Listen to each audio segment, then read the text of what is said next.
Hey everybody. So, okay, I made a thing, and I want to share it with you. A lot of what we do in our music is articulating percussion to add a delay to it, to make it sound funky. There's just different things that we do, right? I've got the sampler right here. Nothing too special, you know. I've loaded up a kick sample. But what I've also done here in this little thingy that we'll open up in a second, I basically split out the keyboard so that C1 is my lowest note, you know, for the root. But when I go below C1, I've run these articulations to do different things.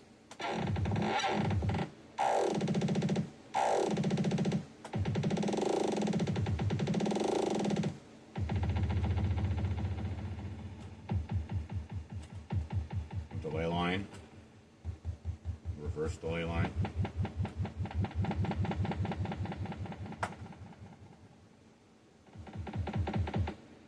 Reverse delay, reverse line.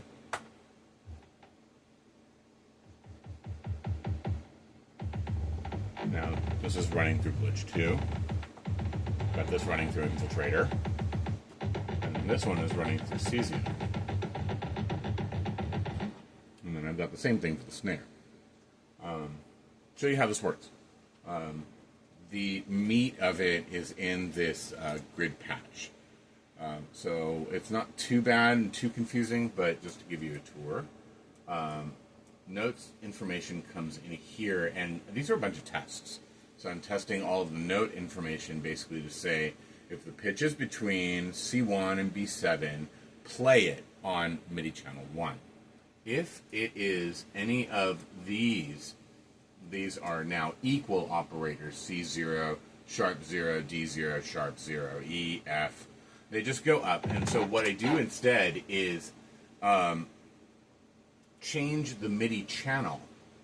And I'm not even connecting the note. I'm sending just a C1 at 100 velocity. But I'm changing the MIDI channel for each pitched note that comes through. So what it allows me to do is come into here where I've got this thing here. It's called channel 16.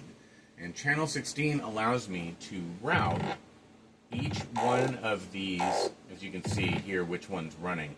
So given MIDI channel 1 is for notes, so we can, you know, draw the kick going up and down and do what we want to do with that.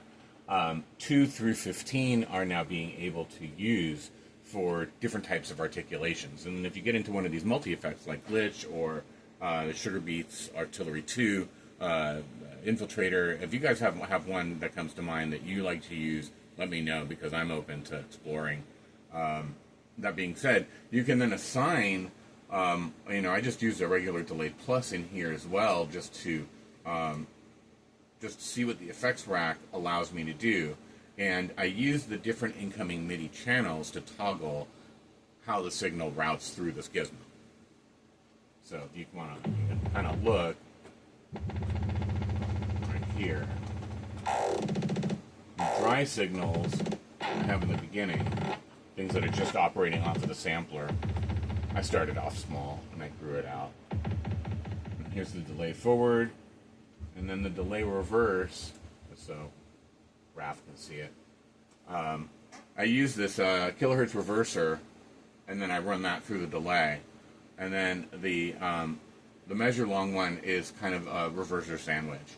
So I do the reverse, I run it through the delay, and then I reverse it again.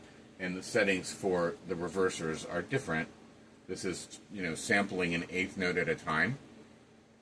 And then over here, we're running a sample of a full bar. So we have to kind of wait for a full bar in order for this to come out, but you can draw it early.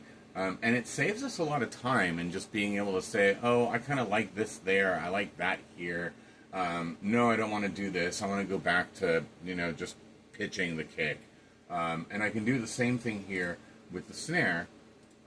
Get into the snare effects.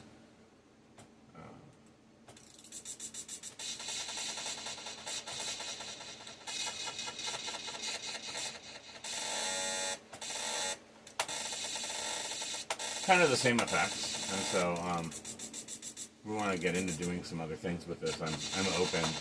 You guys, shoot me a note and let me know what you think.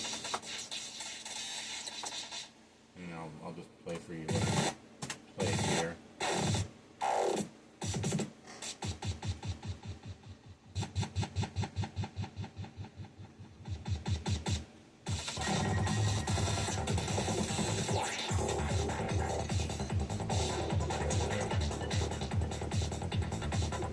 I love you guys.